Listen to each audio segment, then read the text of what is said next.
Hi hello నమస్తే welcome to నేటి రాత్రి. నేను మీ శివసుబ్రహ్మణ్యం. మొత్తానికైతే తెలంగాణ రాష్ట్రంలో జూబ్లీ హిల్స్ కి సంబంధించి బై ఎలక్షన్ అయితే రావడం జరిగింది. మరి దీనికి సంబంధించి మనం మాట్లాడుకుంటే ఎవరు గెలుస్తారా అంటే రెండు పార్టీలు మాత్రం గట్టిగా పోటీలు పడుతున్నాయి. అదేంటంటే బీఆర్ఎస్ ను కాంగ్రెస్. ఇక బీజేపీని అయితే సైడ్కి పెట్టేసాను. బీజేపీ ఇప్పటిదాకా ప్రచారంలో కానివ్వండి క్యాండిడేట్లో ఫిక్స్ చేసుకోవడం కూడా లేట్ గానే ఉన్నది. సో బీఆర్ఎస్ ను కాంగ్రెస్ అయితే గట్టిగా ఫైట్ చేస్తున్నది.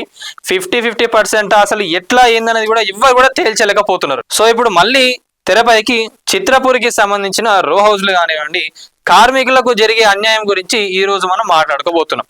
ఎందుకంటే జూబ్లీ హిల్స్ కాన్స్టిట్యున్సీ ఏదైతే ఉందో అలా సగానికి సగం మంది అంటే ఓటర్లు కూడా సినిమా కార్మికులు కానివ్వండి సినిమాకు సంబంధించిన వాళ్ళు చాలా మంది కూడా ఉన్నారు.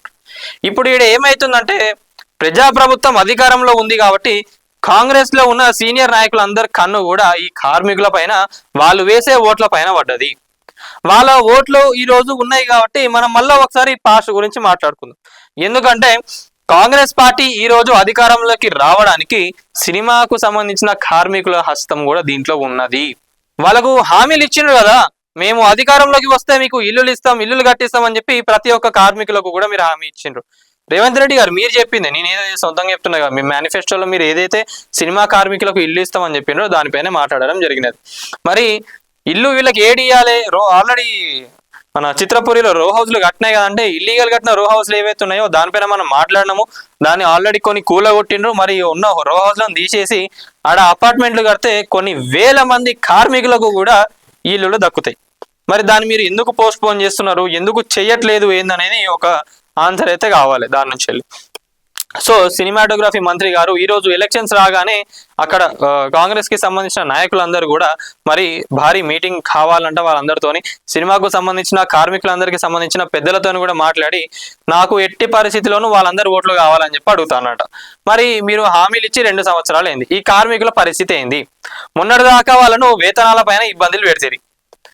మళ్ళీ అపోజిషన్ పార్టీలు వచ్చి రాగానే ఇదంతా కావాలని చేపిస్తున్నారని చెప్పి దీనిలో సంబంధించిన కొంతమంది నాయకులు ఎవరైతే ఉన్నారో కార్మికులకు సంబంధించి వాళ్ళని కూడా ఇబ్బందులకు చేకూర్చిండ్రు. మొత్తానికైతే వాళ్ళని మీరు ఇట్లాంటి ఏమైనా చేస్తే మిమ్మల్ని జైల్లో మళ్ళీ అరెస్ట్ చేస్తాం కేసులు పెడతాం అని చెప్పి వాళ్ళని కూడా బెదిరించిండ్రు. సో ఇప్పుడు మళ్ళీ ఎలక్షన్లు రాగానే ఈ కార్మికులందరూ కూడా మీకు ఒక బ్రహ్మాస్త్రం లెక్క కొన్ని వేల ఓట్లు ఉన్నాయి కదా, సో వాళ్ళందరినీ కూడా వాళ్ళ ఓట్లన్నీ మనకు పడేటట్టుగా కావాలని చెప్పి వాళ్ళకి స్వీట్ ఫ్రూట్స్ లెక్క కనిపిస్తున్నారు. మీకు ఎంతవరకు కరెక్ట్ చెప్పండి? ఎస్ మీరు చేసుకోండి, మీరు ఎన్నైనా నమ్మించుకోండి, మీరు ఎన్ని హామీలైనా ఇచ్చుకోండి, కానీ నిజంగా కార్మికుల ఓట్లు సినిమా ఇండస్ట్రీకి సంబంధించి ఓట్లన్నీ మీకు పడాలంటే ఫస్ట్ కాంగ్రెస్ చేయాల్సిన పని ఏంటంటే రో హౌస్లు ఏవైతే ఉన్నాయో అవన్నీ కూలగొట్టండి. ఫస్ట్ కట్టడం అనే తర్వాత కూలగొట్టినాక ఎట్లయినా 100% నమ్మకం వస్తాం వీళ్ళకి. కట్టుడు ముచ్చడనే తర్వాత ఇక ఒక్కసారి కూలగొట్టినాక ఆడ జాగా ఖాళీ ఉంటది కాబట్టి ఇప్పుడు కాకుండా తర్వాత అయినా ప్రజాప్రభుత్వం రేవంత్ రెడ్డి గారు మా గురించి ఆలోచించారు కాబట్టి తప్పనిసరిగా ఆడ మాకు ఇల్లు వస్తాయని చెప్పి జనాలందరూ అనుకుంటారు. ఫస్ట్ ఏవైతే ఈ రో హౌస్లు ఉన్నాయో వీటన్నిటిని కూడా కూలగొట్టండి. కూలగొడితేనే ఒక నమ్మకం వస్తుంది. లేదు ఇట్లనే మేము హామీలు ఇచ్చుకుంటూ పోతా ఉంటాం, మేము అధికారంలోకి రావడానికి ఎన్ని హామీలు ఇస్తామంటే ఇక జనాలు కూడా నమ్మరు. ఒకటే చెప్తున్నా, ఎందుకంటే సినీ కార్మికులను ఇప్పటిదాకా ఇబ్బంది పెట్టింది చాలు. గత 10 సంవత్సరాల నుంచి కూడా ఎన్ని అరాచకాలు జరిగినాయో, ఇల్లు లేకుండా ఎంతమంది ఉన్నారో అవన్నీ ఉన్నాయి కదా. మరి మేము మేనిఫెస్టోలో పెట్టుకొని వాళ్ళందరూ బాధను తీరుస్తామని చెప్పి చెప్పడం జరిగింది. మరి ఏడవైందా ముచ్చట? 2 సంవత్సరాలు గడిచిన అక్రమంగా నిర్మించిన రో హౌస్లను కూల్చలేదు. కాంగ్రెస్ మేనిఫెస్టోలో 34 అంశంగా ఉన్న కార్మికుల ఇల్లు నిర్మాణం ఇప్పటి వరకు మొదలే కాలేదు.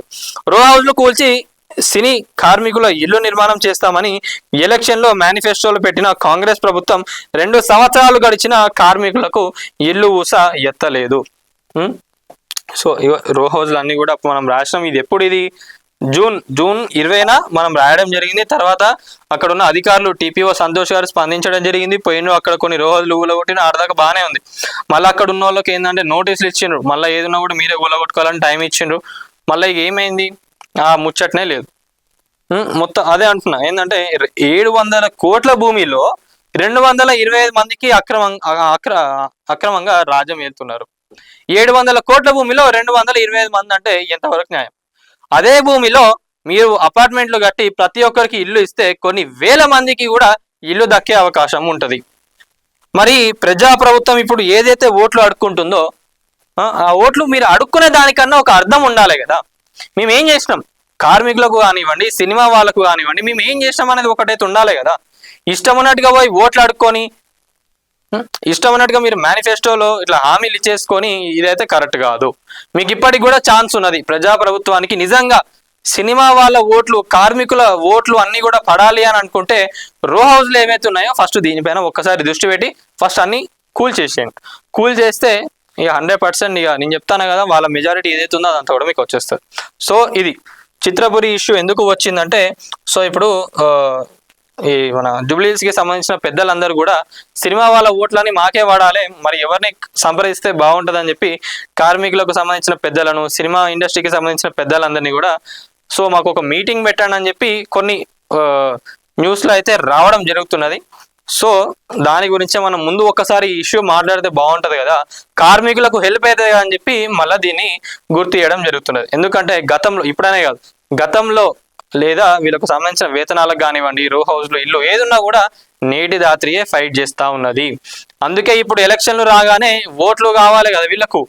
ఆ ఓట్లు మీకు కావాలి అనుకుంటే ఇట్లాంటి ఇష్యూస్ మీకు ఏవైతే బాధలు ఉన్నాయో అవన్నీ కూడా ఫస్ట్ దాన్ని తీర్చమని చెప్పండి, అప్పుడే ఓటేస్తామని చెప్పండి. లేదు ఉట్టిగానే ఓటేస్తాము మీకు మీరు హామీలు ఇస్తున్నారు అని చెప్పి మీరు కనుక వేసిండు అనుకోండి, ఇక మీరు ఇల్లు కాదు కదా, ఇక మళ్ళీ వీళ్ళు ఎట్లా ఆడుకోవాలో అట్లా ఆడుకుంటారు. సో ఇది మొత్తానికి అయితే సో కాంగ్రెస్ నాయకులు కానివ్వండి, ముఖ్యమంత్రి రేవంత్ రెడ్డి గారికి, సినిమాటోగ్రఫీ మంత్రి గారికి ఒకటే అడుగుతున్నాను నేను, దయచేసి కార్మికుల పొట్ట కొట్టకండి, వాళ్ళకు రావాల్సిన ఇల్లులు ఏవైతే ఉన్నాయో అవన్నీ ఇవ్వండి. సో వీడియో చూస్తున్న వాళ్ళు ఎవరైతే ఉన్నారో ప్రతి ఒక్కరు ఛానల్ని సబ్స్క్రైబ్ చేసుకోండి, వీడియోని లైక్ చేయండి, షేర్ చేయండి, కామెంట్ చేయండి. Thank you.